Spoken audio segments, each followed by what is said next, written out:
হোটেলে তো নাম জানা না কত ঢুকে যায় ফুটপাত হোটেলে কোনো সময় ঢুকি না এই দেখছি কি রে কত বলছিস হ্যাঁ মিসিয়ার করে হ্যাঁ মিসিয়ার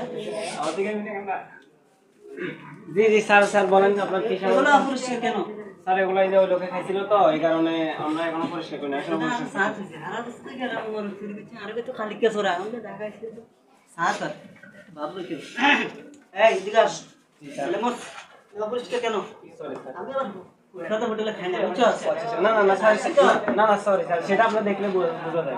আমি সবসময় খাইতে বসলে 10-12টা নিচে খাই না পুরান বাসি রুটি মুটি আসেনি এই মিয়া আপনি নাকি কি বললেন বড় বড় দামের রেস্টুরেন্ট এখানে এখন এর বাসি আমরা কোনো বাসি খাবার বেশি না বুঝছেন সমস্যা তো আমি বেচা মাছি তো টিয়া শেষ হয়ে গেছে বুঝছি অনেক হেলে থাকলে তোরা হাসছি আমি বকশিস যা স্যার বাসি খাবারটা আছে তবে সেটা আরো 6 দিন আগে হ্যাঁ কিছে 6 দিন আগে বাসি খাবারটা এটা কম লবি নি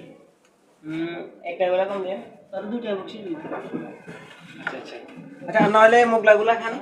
এগুলো এক লোকে খাইয়া মানে হয়ে গেছে এগুলো আসতে তো ঘুমুন না ও আচ্ছা আচ্ছা আচ্ছা মানে এগুলো এক লোক খাইয়া গেছে তো খাইয়া মানে অনেক বাচ্চা গাড়াগাড়ি করছে ও বুঝছি তুই আলাবা না রেক্সত কেন তুই ভালো আছিস না ঠিক আছে তাই আনো দাঁড়ি কই খাবেন আমি আসলে দুটোতে খাইতে তো বুঝছেন নেন খান আমি আবার ওই মানুষের আবার খাওয়াই বুঝছেন খান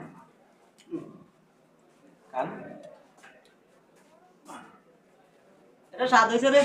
স্যার স্যার ইয়া হুন এমিয়া জাস্ট সস্তা স্যার মাংতি আছে দুটো লইতে দিবি নি বাংতি 2 টাকা আমার তো শেষ হয়ে গেছে ইয়া থাকলে হাসছি এদের সাইডে হামকে তুলে দিতে ওরা ভরা দিমু আরে আবার আলা বাসা রেখলে হাইলে বিল যেমন আরে মেয়ে যেগুলো খাইতেছেন ওগুলোর বিল দিব কেডা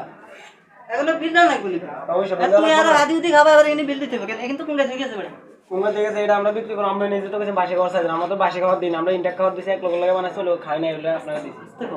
আপনিও তো মেয়ে ফেসাল বাড়াইতেছে না ভাই কিছু না করিয়ে না হেতে আর বেশি বুঝছেন না ঠিক আছে যা তোদের সাথে নিতে আচ্ছা